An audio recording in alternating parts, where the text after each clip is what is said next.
Good evening, everyone. Welcome back to what it seems to be a sort of weekly session on the long-term plan. And I have with me, first of all, Councillor Jill Duncan. Councillor, can you unmute yourself and just introduce yourself for a minute? Thank you, Councillor. Good evening, everyone. So I'm Jill Duncan. I'm one of the Northern Ward councillors, and it's my pleasure to be here as part of the long-term plan consultation for this year. And I look forward to the questions. Thanks, Jill, and please pop in and out the conversation as you wish. I also have with me Galen Prince. Galen, could you introduce yourself as a staff member and detail your role, please? Hi everybody, I am the Group Manager for Community Services. That involves economic development, youth, libraries, swim centres, properties, and all those with the community focus.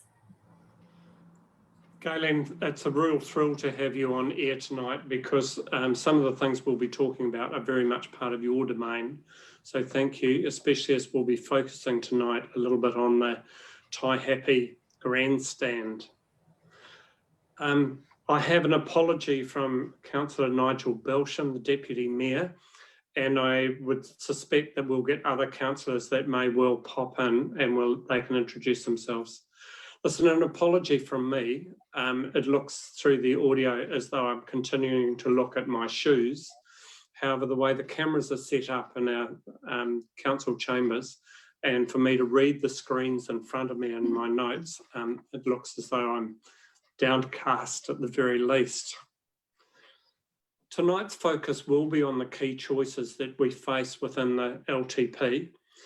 And as I said, focusing first on Taihape and the grandstand issue, but there may well be new people online tonight listening in, looking in, saying, what is a long-term plan and what are we talking about? And I'll go over this very, very briefly. But if you have questions, you can either use the chat function to come back to us and we can fill in some of the gaps. But essentially, a long-term plan is a 10-year vision from council. And it looks at what we want to do and what we want to achieve and who's going to pay for those things. So a long-term plan is the first of 3 years of that plan. The next 2 years are annual plans, and then we refresh the long-term plan year 4. So we're constantly looking out over 10 years, but focusing on the first 3 especially. In terms of infrastructure, we look much further out than that. We look out to about 30 or even 50 years. Normally at this time of year, we would have quite a consultation document, and I'll hold up just an old one here. That document will normally contain all of council's finances, its debt position, likely rates position, and all of those things. You will still get that, and that document should come out on the 12th, so in a few days' time. So next Monday, we hope that submissions will be open. That document will be available, and you can go into it and look at what your likely rate increases will be. You can even go online and put in your property reference numbers, and you can look at your actual rate position first year of the long-term plan. So I hope people understand that.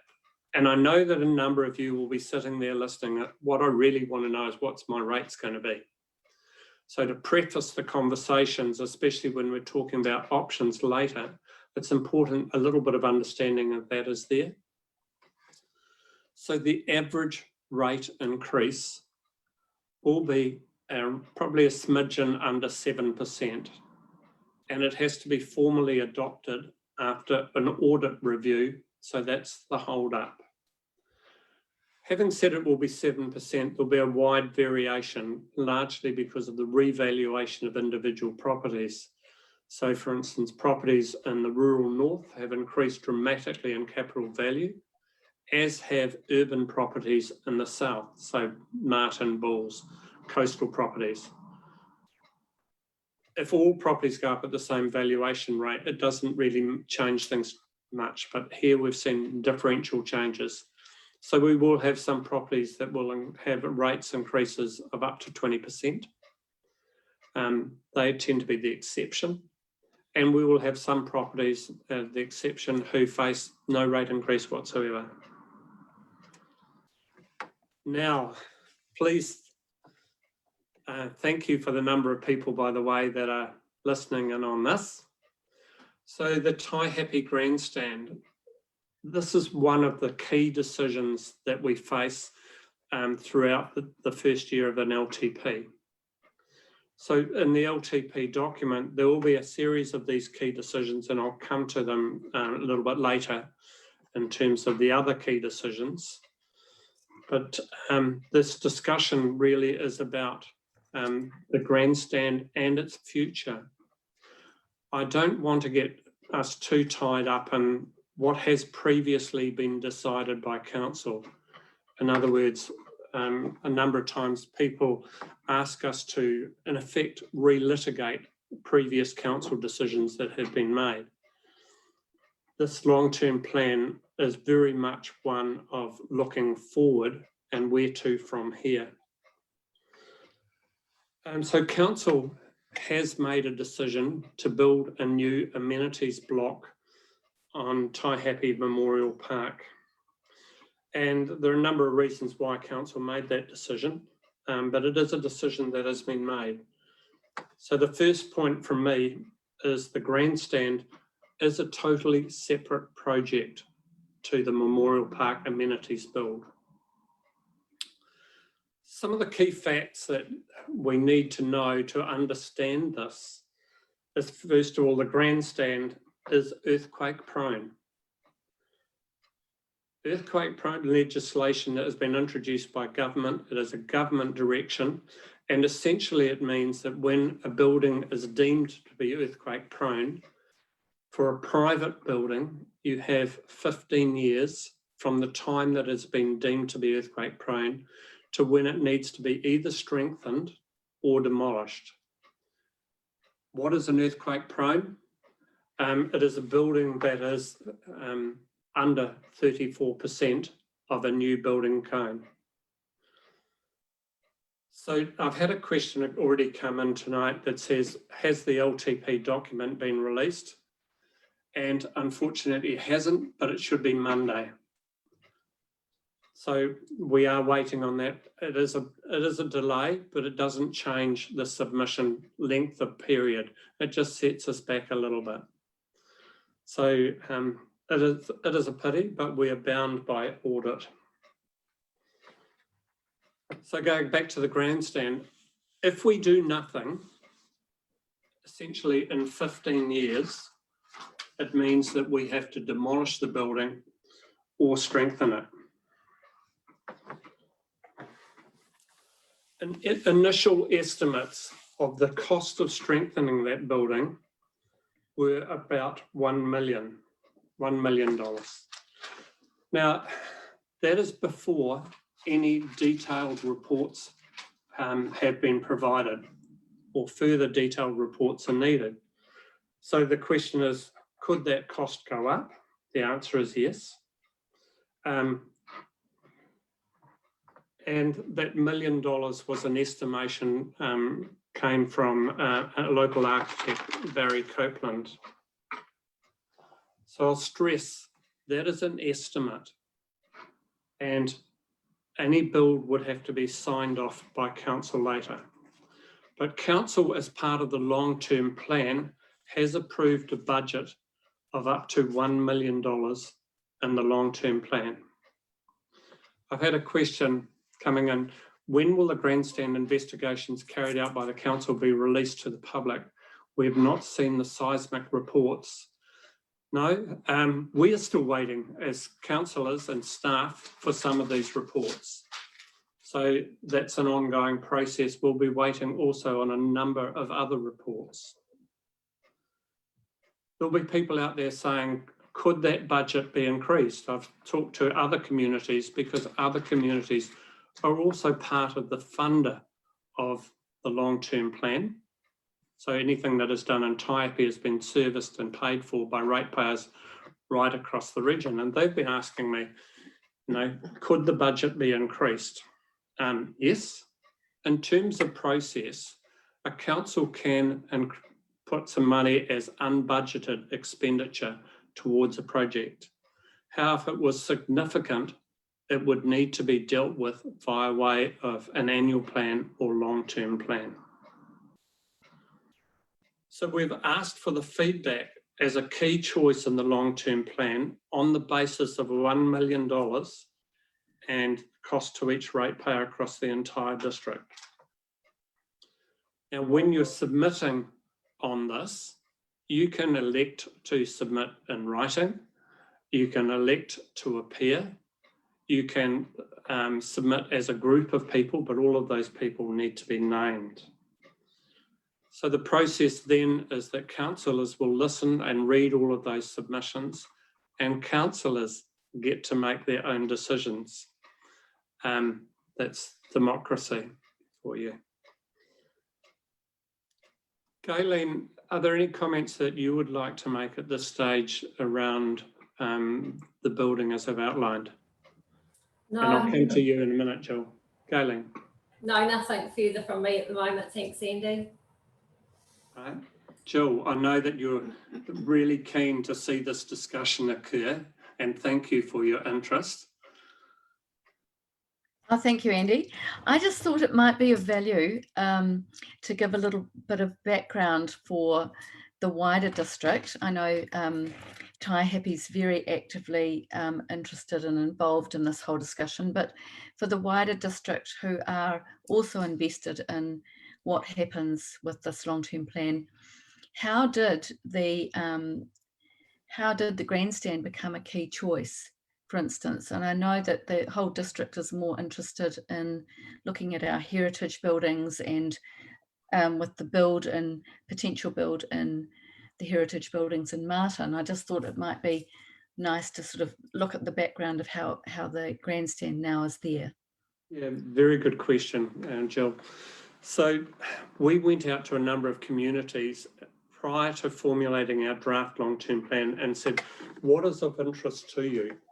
And we knew there'd been so much discussion around the siting of the amenities block and the future of the grandstand. It became very obvious to us very early on that it should be part of our key thinking, and therefore a number of people saying, hey, you've got to fund this.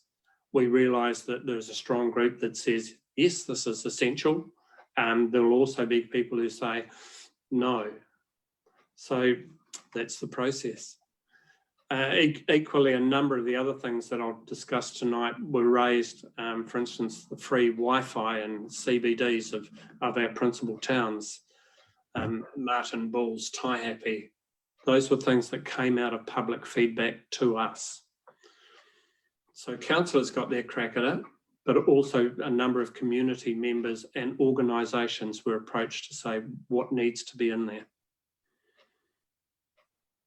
Right, thank you. There were a couple of things that we need to consult on, but we decided there wasn't going to be enough time to put a lot of reports together. And the key one there you referred to is Martin. So the future of Martin's administration building and the buildings we own in the main street will go out as a separate consultation process around that. So with the groups in Taihape particularly, of course, saying that the grandstand is important to them, the Taihape Heritage Group was the main one, I think, with the petition that they put together. That was really the big push, wasn't it, to get the grandstand brought into the long-term plan. And because it looks like it's going to be a significant cost, around $1 million, everyone has to have their say on exactly, do they want that cost? Can they afford that as part of their rates? And is it worthwhile for the district to have these buildings maintained and looked after? Because as you say, it's not just a seismic strengthening of the building, it's actually a whole refurbishment and continuing to make it fit for purpose. Is that right? Yes, correct. I've had a question coming in saying everything outside of Taihape is also paid for by Taihape ratepayers. Absolutely correct. So we treat the entire district as a district. So Taihape will have contributed to Bulls, Martin. Equally, the farmers contribute to all of these projects within our zone. The next question goes on, can you tell me how much of the cost of the new amenities building is at now and why the council seems to have disregarded the petition where a large majority opted for the upgrade of the grandstand in lieu of the new building? So again, that is a council decision that has been made to separate the two projects out. I can tell you that some of the costs that we have had coming back to us, including the installation of amenity block inside the grandstand, was priced at nearly 2.5 million, 2.48 million. The new amenities block was priced at 2.166 million. Refurbishing the grandstand alone, the initial costs were 800,000. It's now 1.3 million. I suspect that when you come to final tenders and positions, it will probably be well in excess of that. If you had two separate blocks, in other words, a refurbishment of the grandstand and a new build, the total and that report was put at 2.9 million. So there were all sorts of information that was put in front of councillors for councillors to make that decision.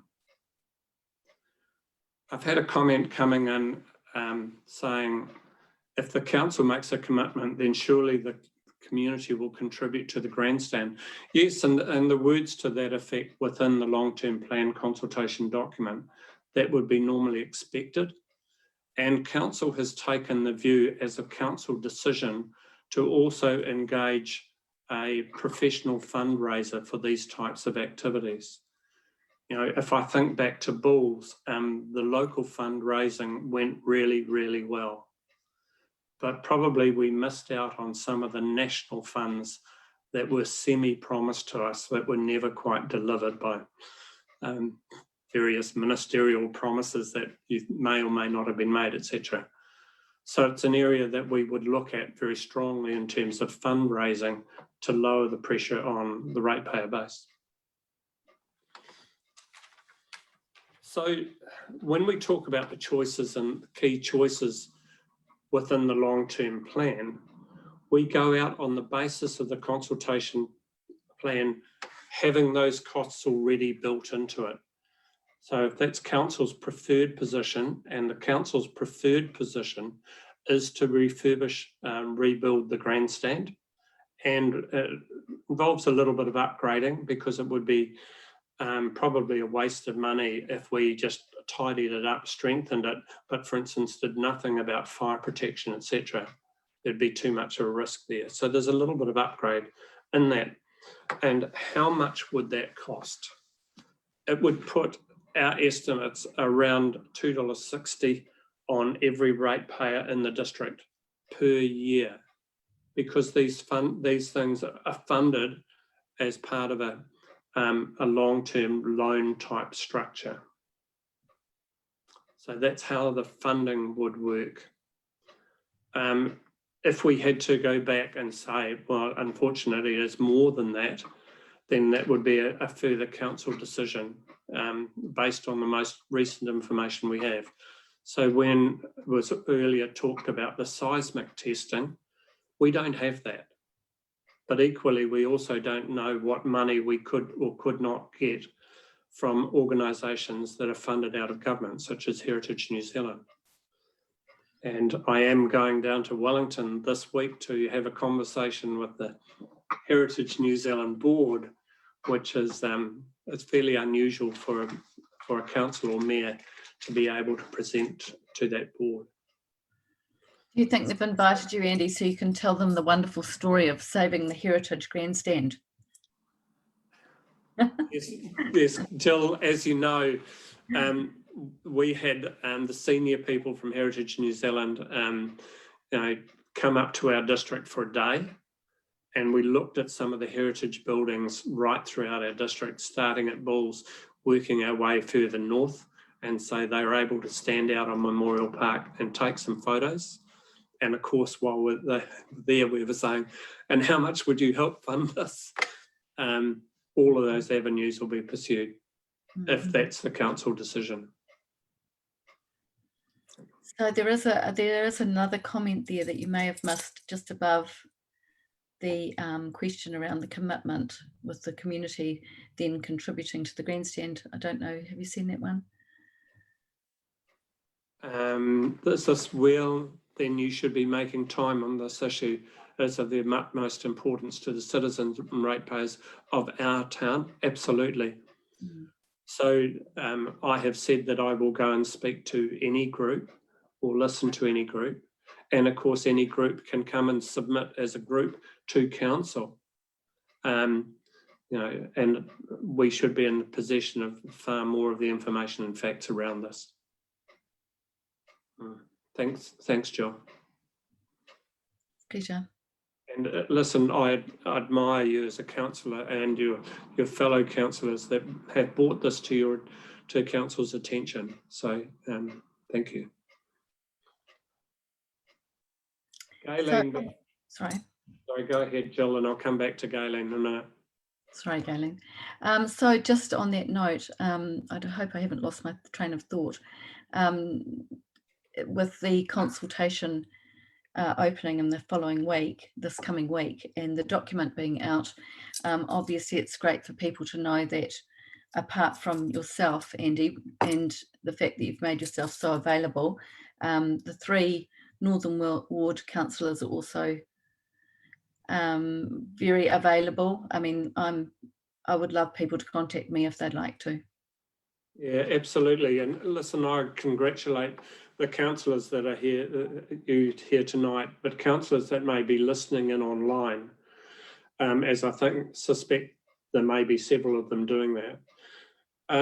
What has been really amazing and fantastic, the approach that you, Councillor Tracy Heroa especially, have gone to listen to the voices of concern and submissions and long-term plan presentations right throughout the district. So that's been great, and I appreciate the effort that you go to. There are some fairly long evenings involved in some of the travel. So thank you.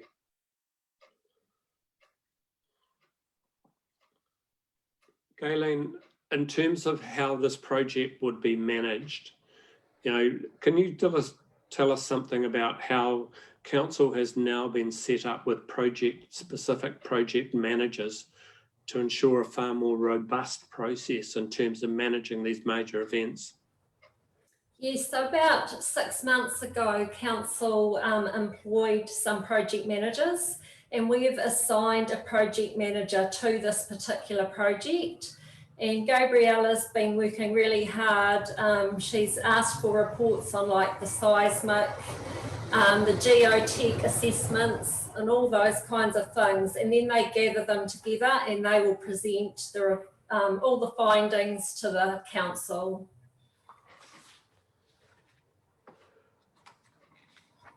So the building condition assessment is very near being presented to council, is my understanding, and the fire reports and those sorts of reports, but we'd be still waiting on geotech, is that correct? I think that's correct. I think we're looking at the end of this month, end of April. So we should have that information as much as we're able to in terms of a council decision. That's correct. Thank you. And of course, ultimately, the cost of a building isn't determined until a contract has been signed with builders. So all of the planning and quantity surveying that goes in to estimate all of these things, at the end of the day, you can decide that that's what you think it will cost, but the final cost is somebody putting their signature to a document, essentially. That's right. And they'll also look at things like whether a power upgrade is needed, water, new pipes, etc. That will all be considered as part of the project. A couple of questions that have come in. First of all, asking from someone, Lisa, could we perhaps hear from Galen around the processes to pull reports, information together or similar? So Galen, how does that work? So that's, yep, sorry, just checking I wasn't still on mute. So that's what Gabriella's doing. She's gathering all the information and then she will submit it all in one report to council. Okay, thank you. So reports can be requested from councillors as well as direction from the Chief Executive to staff. So a number of those reports will be obviously very technical in nature, etc. And then it goes to finance, and finance say, well, this is the way it will be financed. These are the options in front of council. Will it be financed from reserves if you have them? And how will it be loan funded and over what sort of period? And finally, what will be the depreciation funding that's put to that building? So one of the things about building new facilities is the moment they're built, you have to allow for the long-term maintenance issues as well as daily operational maintenance issues. So all of those questions get to be put into the mix. I have had a question come in around, can you please offer an explanation as to why the collection of rubbish is such a debacle in Taihape? Galen or Jill, as Taihapeites, do you wish to have a crack at this first? I'm not quite sure what the debacle is referred to, and probably would need some further prompting around how the question is phrased. I'm not aware of the full circumstances myself, Andy. I think there was a bit of confusion over Easter weekend with the different collection days, etc. But I would urge, if anyone to ring the council, if they've got if they ever want to log something where they see something wrong out in the community, whether it's a broken water pipe or anything, to ring the council or go online and log it as a request for service. Yeah, thank you.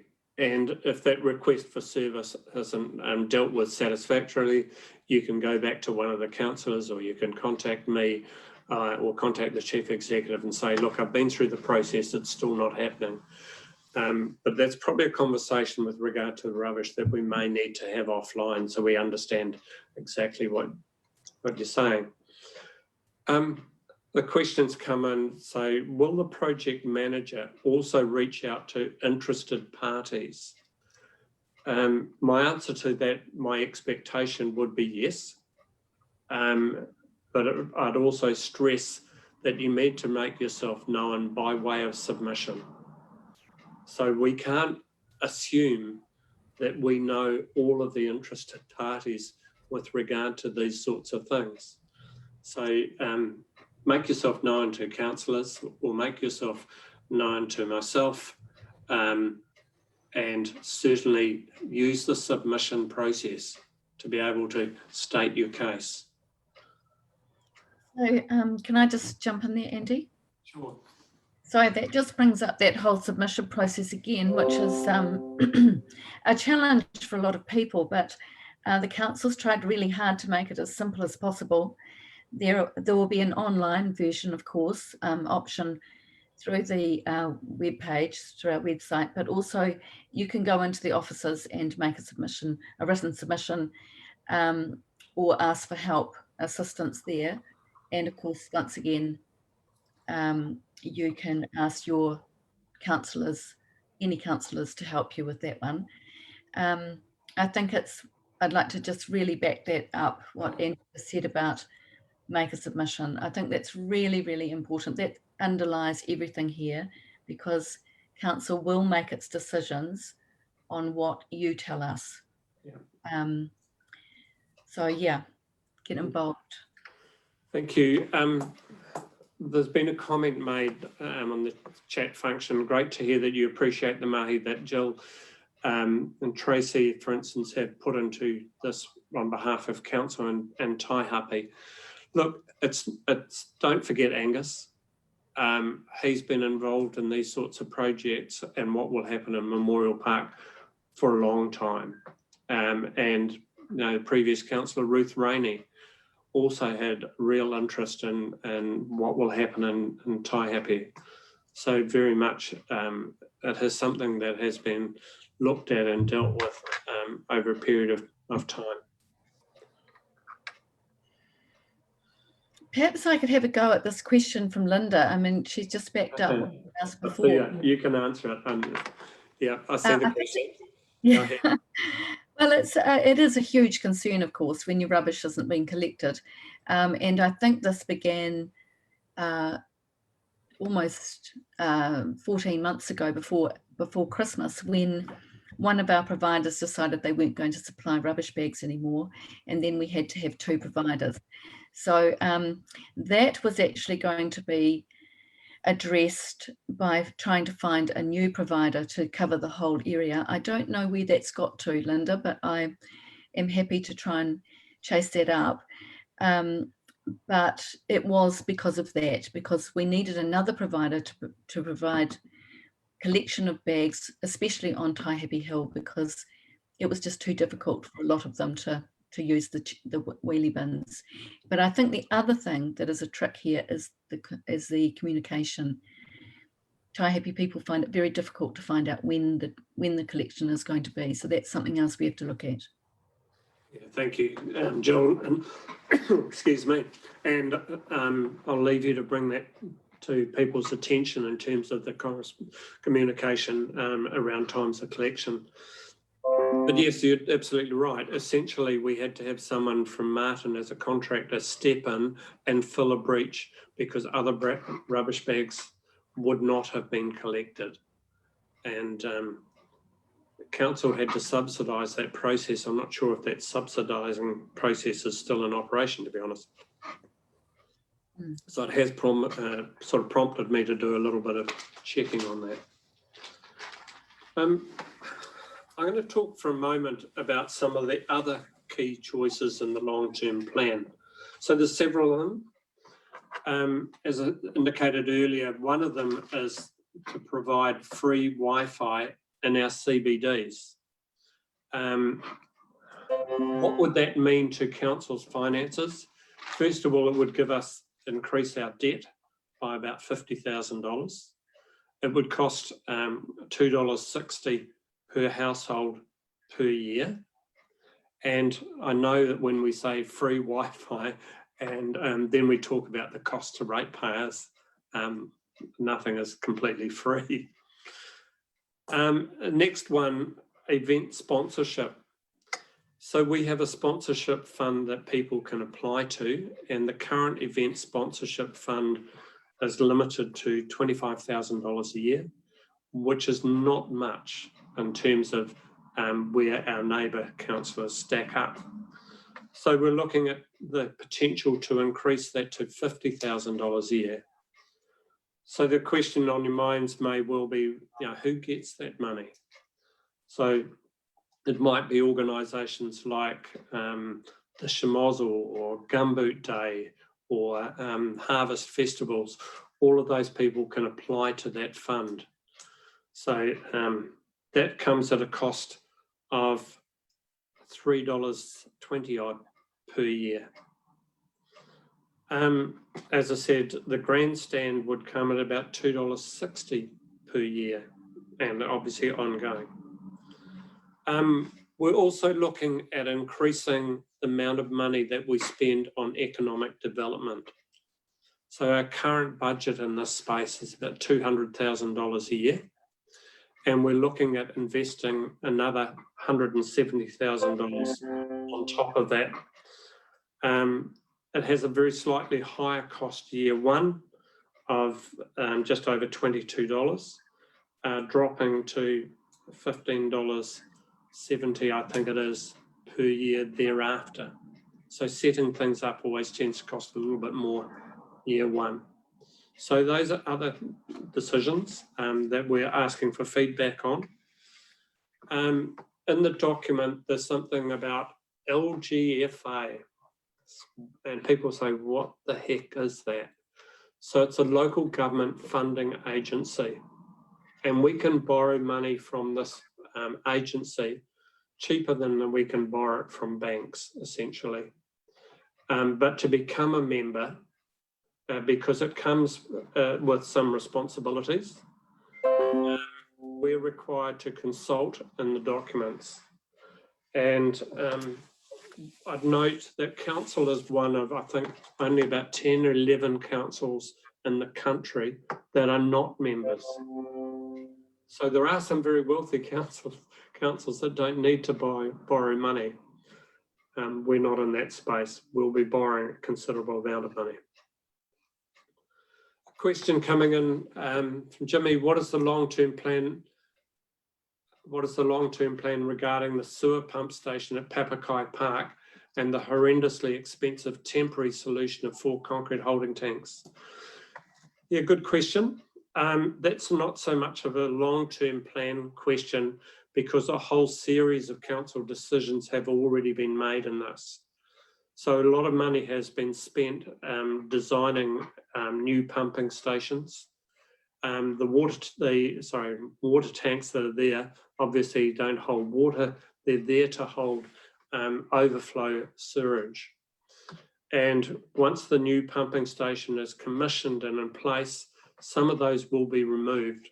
I suspect that staff will want to say it's probably a good insurance policy to retain one. The overflow from Papakai Park, I will comment on it.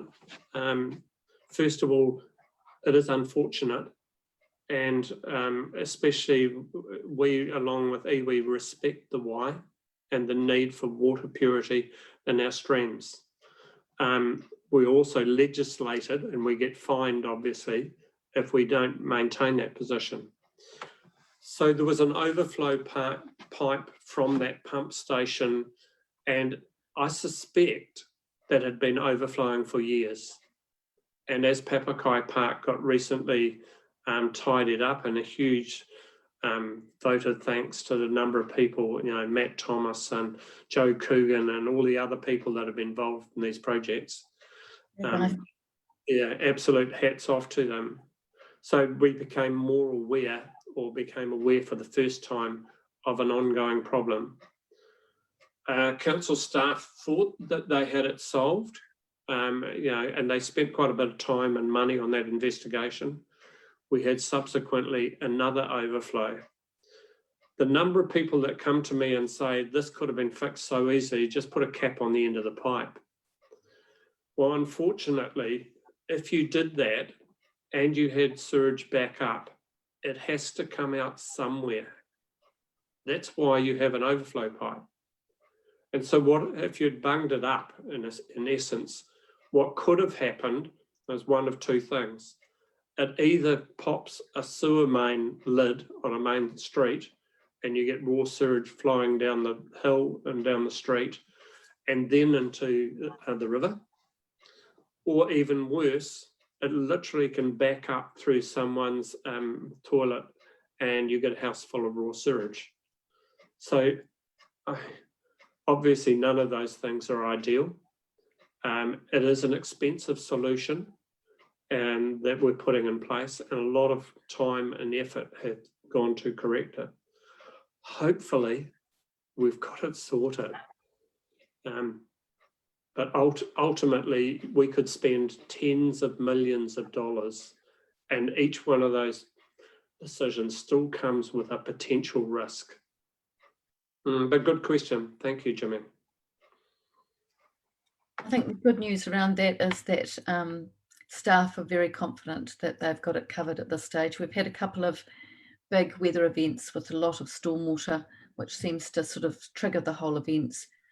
Yeah. And since the tanks went in, and it has held. So, you know, I'd like to thank council staff for getting onto that. I mean, they had a lot of prompting, but they've done a good job. Yeah, I think so too, Jill. And you know, they don't get the accolades sometimes they deserve as staff, nor do the call out people get truly acknowledged, because sometimes they're operating in extreme conditions at difficult times. Why does it happen in storm events? Essentially, you can get water seeping into sewer lines, but the common one is when someone's guttering is connected to a sewer line than a stormwater line. And that's a common problem right throughout New Zealand. And we do a bit of testing, and we put smoke up lines or the sides of houses to see if it ends up in the sewers, etc. And then we say, you need to do something about this because this is the problem it causes. Yeah. I'm just waiting to see if there are any more questions. For those of you out there, please don't be scared. Have your say. We have about another 10 minutes online before we need to quit for the night. And by the way, for people out there listening and so on, is this process worthwhile? And we can use it outside of a long-term plan process. So it doesn't necessarily have to be specifically about the long-term plan. And if you have specific subjects that you would like us to drill down in over the next few weeks or whenever, please let us know. It may well be, for instance, that the project manager for the grandstand, for example, could be live on air instead of me or supported by councillors. I've got a question coming in from Robbins. Could you give us an idea of the amount of money spent on R&M so that's repairs and maintenance by RDC to the grandstand over the last, say, 5 years, and what's in your budget for the following financial year? Oh, Galen, can you, sorry to put you on the spot, is there any way that you can give any indication and answers around this as to what's been done? I know that there has been work done on the grandstand. There has been a little bit of work done. Council's budgets aren't set up specifically on like a building by building. Rather, our budget for the grandstand would come out of what we call the domain budget, and it has a building maintenance in it, but that building budget covers the whole district. So it's not easy to say exactly how much is spent on any building throughout the district. Thank you. Could I just add to that? Sorry. Go ahead. Oh, thank you. The only money that I know of that's been spent in the last 5 years, and I'm not saying it's exclusive, but I do know that the chimney was taken down. Now that would have been, was that 18 months ago? Maybe not quite, and that would have been do you know the cost of that, Galen? In the last year, I think the cost was around 12,000 all up. That was for the renewals. There was also some electrical work that was tied in and pipe work we had to do at the same time. And also on that, when the lighting into the park was put in, now that was through the Wanganui Rugby Foundation, I believe. That there was a little bit of upgrade on the grandstand done at that stage, was there not? Yes, it was. The funding was from 4 regions, and rugby got that for the lighting out in the sports fields. We did do some work like on the hot water cylinders, etc. There were issues there with the hot water supply. Yeah. One of the questions that's just come in is around the cleaning of the streets in Taihape. Are they part of contracts? Absolutely they are. Are they a disgrace at the moment? Yes. I was up there today. It was an issue that was raised to me today by a business owner in the main street, and I agree. I have put in a request for service today to council to do something about it at the moment. I understand also that a request for services may have been put in the past, so I'm going to check on that. But yes, I agree with the comment, and we will have staff look at that. Excellent. I just want to maybe just another 2 cents worth from me. Well, you can have more than 2 cents worth, that's fine. Go ahead. I'm taking advantage of the fact that there aren't any other councillors on here. I just wanted to say one of the other things that I think is really important for people to note, and it would give confidence to not just Tai-Happy people, but people in the wider district, that the heritage around the grandstand has actually been acknowledged by Heritage New Zealand, because the Tai-Happy Heritage Group put it in for to be listed. It hasn't actually been listed yet, but it has been accepted for listing, which is actually the first step and quite an important step. Yeah, so that's acceptance for consideration of listing. That's right, yes. Correct. So thank you. One of the things I thought would come up tonight would be around the future of the old toilet beside the grandstand, and the fact that we're building amenity blocks on the other side. What happens? Will that toilet be upgraded? You know, in my view, that is an issue that we will need to look at in terms of toilet facilities there. So that has been raised as a council issue. Alan is saying, are we likely to see a bit of maintenance on the Memorial Park playground? Look, I think, Alan, you'll be well aware that there is a very active group led by Charity around what can be done with that playground. I have given a reasonable amount of support to that group. I think that certainly it needs upgrading. Council is able to assist with the fundraising of these things. So, you know, council could may be in the position to put, you know, $50,000 into that sort of event, in much the same way that we assisted with the fundraising of the new playground in Martin. And we've also promised some assistance, I think, Galen, for the park at Ratana. That's correct, isn't it? That's correct. The other thing, Andy, we've also allowed for the first 2 years of the long-term plan to do condition assessments on all council buildings and playgrounds throughout the district to develop a real good asset management plan for renewals moving forward. Yeah, thank you. I note, by the way, that Councillor Tracy Hira is online, so thank you, welcome. And there may be some of you, thanks, Jill, there may be some of you thinking, well, why aren't the Southern Ward councillors online or the Martin Ward councillors online when the Northern Ward councillors have praised them for engaging in the Southern Wards? Well, the reality is tonight there are other community committee meetings happening in the district. So the Bulls Community Committee is having a meeting tonight, including electing a new chairperson. And our chief executive, I think, is at that meeting, along with some of the councillors. Martin Community Committee, we're going to have normally have a meeting tonight, but that meeting has been canned while they go through a process of shoulder tapping, etc. So it's quite common that the councillors get spread around the district at a number of events, and for me, sometimes it's a case of which one do you go to? You know?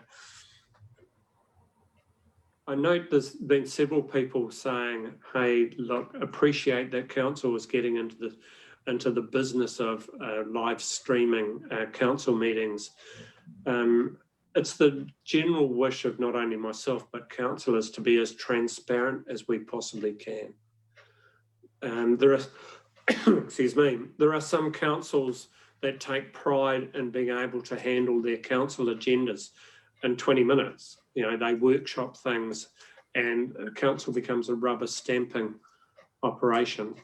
We're certainly not in that space, but there will be times when councillors need to go into committee when we're dealing with sensitive contracts and commercial developments, etc. But it's great that you people out there are engaging with us. We have about 5 minutes more maximum before we need to close off, otherwise I've got to go and reset alarms. So any last minute questions or comments, Jill? Or I just was rereading that question from Alan. He's just talking about the maintenance on Memorial Park Playground. I'm wondering if he means current maintenance, as in broken bits and pieces and painting and what have you. And I'd just like to say again, on a daily basis for things like that. And I know that his lovely wife has also done this in the past, but it is worthwhile going to that report it, fix it box on the front page of the Rangitikei District Council website, and also ringing me and giving me a blast, because that will also help. But that fix it box, that report it box is really, really important. Yeah. And thank you. At times we do need a blast at council. We certainly don't get it right all the time, and we don't generally take these things personally. No, so occasionally it does get a bit personal, but by and large, people are respectful of the time that councillors put in. I note from Lisa, who's doing the arranging and technical assistance behind the scenes, that she's shared the Fix It link on the Facebook feed. And a final question from Christine. Is the council going to take responsibility for the sewage drainage at the now defunct school? And why did they sign off a building that had so many design faults? I presume you're talking about the new TAS building that had design faults. I haven't seen any evidence that council was remiss in terms of that design. So, you know, there've been a number of faults that have been pointed out. For instance, the thermal efficiency of that building.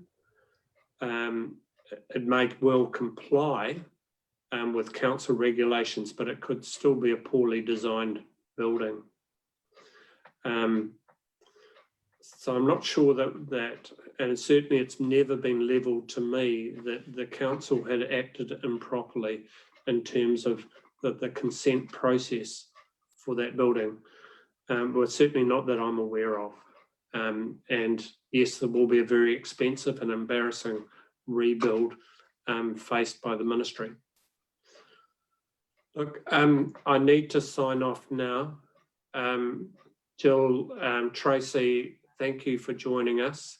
Galen, thank you for giving up your time once again, because I know it's not just Taihape that you take part in these conversations.